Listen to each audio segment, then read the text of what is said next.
So this takes us to one of our last sections of Montalcino, the masterclass here, as we're calling it, and that's Castelnuovo dell'Abate.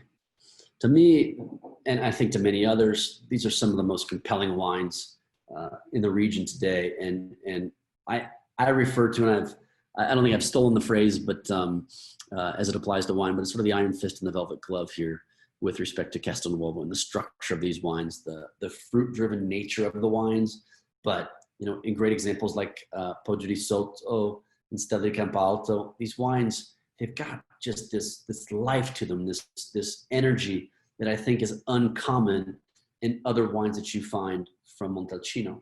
And it's this really complex calcareous marl, shale, and stone mixed with clay, and these pretty significant elevation drops. A lot of the producers that have vineyards on the northern side of Montalcino that historically have been cooler in climate, they're trying to find something that aligns with their vineyards that doesn't alter the taste of their wines, but certainly brings diversity in their vineyards so that they're not as affected in cold growing seasons. They've been gravitating towards Castelnuovo. Vineyards in the south, that Sant'Angelo and Scalo section, if they had the ability to, they would buy in Castelnuovo because one, it was close proximity to vineyards, but two, it did not suffer from the heat as you found in warm vintages.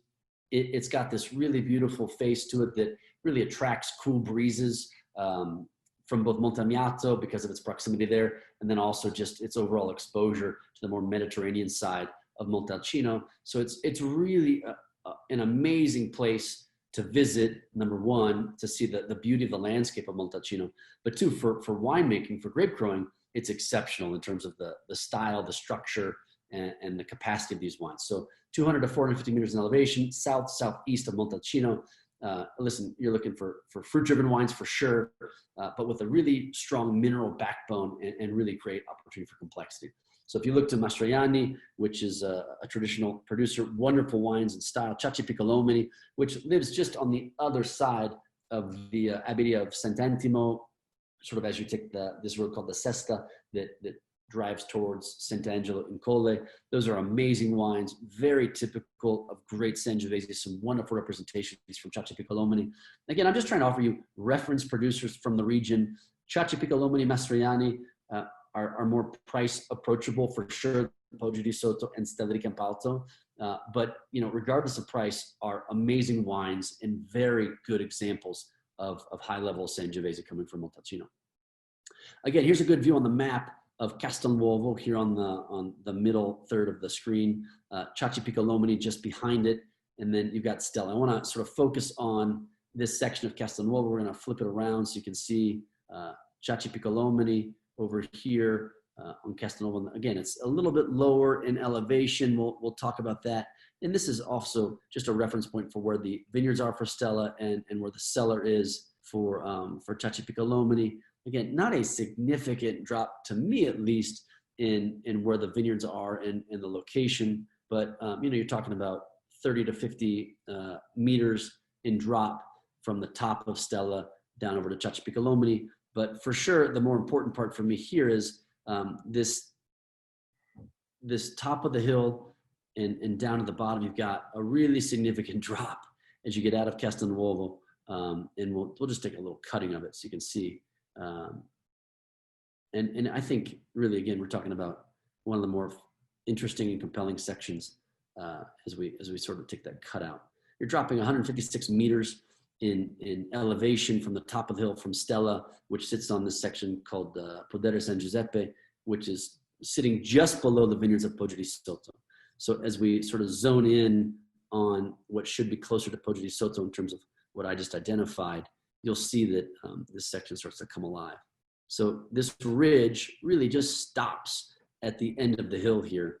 And this is a very famous Castello Vallona, which really owned a large section of this area of Castelnuovo dell'Abate from a noble family. And these families entered into what was called the Mezzadria system, which was basically sharecropping, where if you owned this area, you were into what often was referred to as promiscuous farming or polyfarming.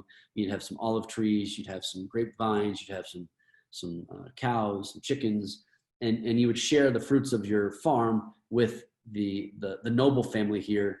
And that was basically in play through the 50s. in Montalcino. And then these noble families sort of broke up or sold off their land because they had to from Italian laws changing. And so Stella was able to, through various means, take ownership of her land, which she started early, really in 2002 in terms of estate biodynamic bottling, but it's been certified organic since 1996. But she's young in terms of overall production.